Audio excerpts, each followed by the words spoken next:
Olá a todos, meu nome é Davi Rezende e hoje eu vou apresentar o meu trabalho final para a disciplina de Inteligência Computacional DCC 136 do semestre 2020.1 do Ensino Remoto Emergencial da Universidade Federal de Juiz de Fora, ministrado pela professora Luciana Bragiolo Gonçalves. Bom, o meu trabalho trata sobre a aplicação do ILS, que é o Iterated Local Search, ao problema da organização de salas. Então, primeiro vamos dar uma rápida passada sobre a descrição desse problema, né? Que acredito que todos já estejam conhecendo bem. Esse problema, trata de organizar um conjunto de salas ao longo dos dois lados de um corredor, de forma que o custo de comunicação total entre essas salas seja minimizado. Ou seja, cada par de salas possui um custo que é dado pelo produto entre o tráfego médio entre essas salas e a distância entre elas. Ou seja, algumas salas possuem um alto nível de comunicação, outras salas possuem um baixo teor de comunicação. Então, esse problema trata justamente de organizar essas salas, né, de dispor essas salas ao longo de dois lados de um corredor, de forma que o custo total de comunicação seja diminuído.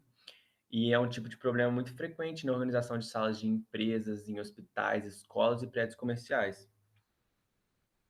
Aqui podemos ver uma imagem que mostra justamente a aplicação desse problema, e inclusive aqui numa situação um pouco mais complexa, né, com um bloco central e tal, não é simplesmente um corredor com dois lados. Aqui ainda é uma situação com uma complexidade maior, mas que se aproxima cada vez mais da vida real, né? Bom, a minha metaheurística. A metaheurística que eu estou trabalhando é o ILS, que é o Iterated Local Search. É uma metaheurística extremamente simples, e ela é basicamente baseada numa solução inicial. Você aplica a busca local, chega em um ótimo local, aplica uma perturbação nesse ótimo local e aplica mais uma busca local e vê se esse novo ótimo local vai se tornar o ótimo local corrente. O algoritmo consiste de quatro principais componentes, que é uma solução inicial, uma estrutura de busca local, um movimento de perturbação e uma função critério de aceitação. Como visto, se você já tem um algoritmo, uma estrutura de busca local, o ILS é uma adição de poucas linhas a esse algoritmo. Vai ficar tudo mais claro nesse pseudocódigo aqui. Olha só como podemos ver. Ah, Aqui temos uma solução inicial, que é uma das quatro grandes componentes do ILS. Essa solução inicial, ela passa por uma busca local que nos gera um ótimo local corrente. Esse ótimo local corrente é perturbado, o que nos leva a um outro espaço, né, a uma outra região do espaço de busca. Essa nova região onde a gente chega é aplicada uma nova busca local, o que nos gera mais um ótimo local. Esse ótimo local é comparado com o ótimo local corrente, de acordo com a função critério de aceitação. E esse processo se repete até que sejam efetuadas M iterações, né? Até que seja alcançado o critério de parada. E, essa é o ILS. O projeto proposto. Na primeira etapa desse mesmo trabalho, a gente teve que analisar algum artigo que tratasse da meioteorística escolhida e aplicar ideias, né? Puxar ideias de lá, utilizar como referência para desenvolver o nosso projeto. O meu artigo que eu trabalhei foi o Applying Iterated Local Search to the Permutation Flow Shop Problem, do Thomas Tutzel, da Universidade de Darmstadt, na Alemanha, onde ele aplica o ILS ao problema de sequenciamento de tarefas. E de lá eu pude retirar várias referências, vários conhecimentos e várias ideias para botar nessa minha implementação. Aí agora eu vou começar a falar sobre o que eu propus e o que eu realmente utilizei, né, dessas minhas propostas. Eu propus utilizar os mesmos movimentos de perturbação, de busca local e a mesma função critério de aceitação que ele utilizou. Ou seja, a perturbação seria dois swap moves, que é a troca de posições entre elementos vizinhos, e um interchange move, que é a troca de posição entre elementos aleatórios. O movimento de busca local seria simplesmente um insertion move, que é inserir um elemento aleatório em uma posição também aleatória, com a estratégia de primeiro aprimorante. E a função critério de aceitação seria assim, ela aceitaria sempre soluções melhores. E soluções piores, ela aceitaria baseada em uma probabilidade, parecida com a probabilidade que utiliza temperaturas do simulated annealing.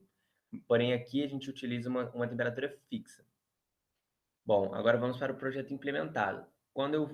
Essas ideias que eu acabei de apresentar foram apenas propostas, né? E quando eu fui colocar a mão na massa mesmo, algumas coisas tiveram que ser adaptadas, outras modificadas, mas algumas coisas eu consegui seguir. O algoritmo construtivo que eu utilizei para gerar a solução inicial se manteve o mesmo. No artigo, o Thomas até fala que é possível iniciar o algoritmo com uma solução totalmente aleatória, mas isso leva a uma perda de eficiência. Então, eu continuei utilizando o algoritmo que eu propus utilizar, que é um algoritmo construtivo guloso que eu construí, que utiliza uma lista de candidatos, como lista de candidatos, as arestas ordenadas em ordem decrescente de custo.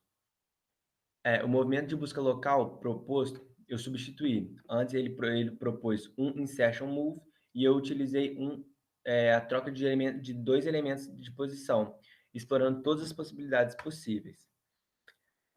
Como movimento de perturbação, eu implementei o mesmo movimento que ele implementou, que eram dois swap moves, troca de elementos vizinhos, e um insertion move, que é troca de elementos aleatórios.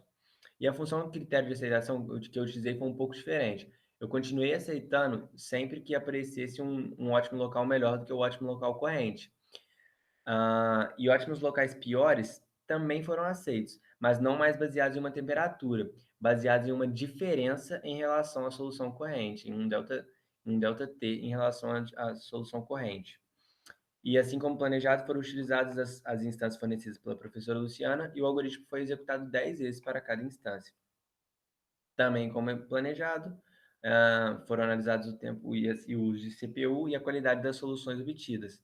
E o projeto foi desenvolvido em Python 3.8.3 e os testes foram executados no i5 de 1.79 GHz, né, um i5 de quarta geração, com 8 GB de memória RAM.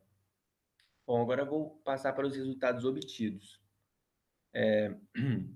Aqui eu coloquei alguns resultados obtidos e comparando os custos que eu encontrei com os custos da literatura, né? Como podemos ver, os custos que eu encontrei se aproximaram dos custos da literatura. Em nenhum momento eu alcancei exatamente os custos da literatura, mas fiquei satisfeito com os resultados que eu encontrei, pois julguei que eles se aproximaram bastante dos custos da literatura. Aí aqui eu coloquei para algumas instâncias.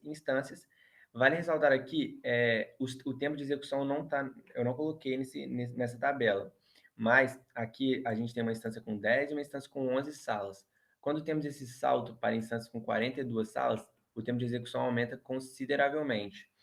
E ainda mais à frente, aqui temos instâncias com 49, com 56 salas, o tempo de execução cada vez aumentando mais e mais, principalmente com a busca local sendo repetida dentro do laço de repetição que eu botei para 10 execuções para cada instância, né?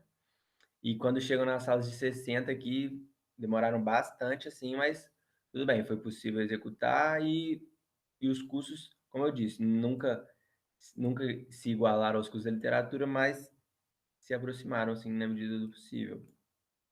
Olha, esse aqui ficou perto.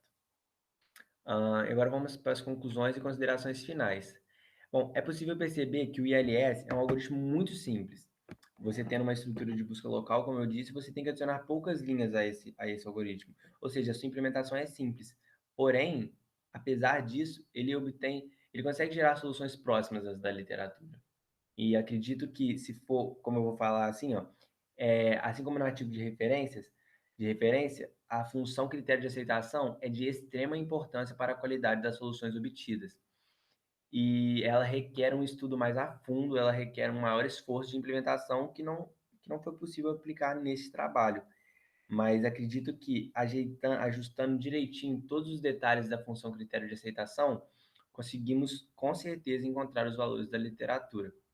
Esse trabalho foi muito bom para mim, para eu conseguir entender na prática, né, perceber na prática o funcionamento de um algoritmo desse tipo, bem como as dificuldades de implementação, porque eu disse que ele é um algoritmo simples, sim, mas isso não quer dizer que é fácil implementar, sabe? Não é trivial de implementar, e aí foi um bom desafio para mim, eu ainda consegui me desenvolver melhor na linguagem Python, que eu não tinha tanta afinidade, e foi muito interessante fazer esse trabalho, cara.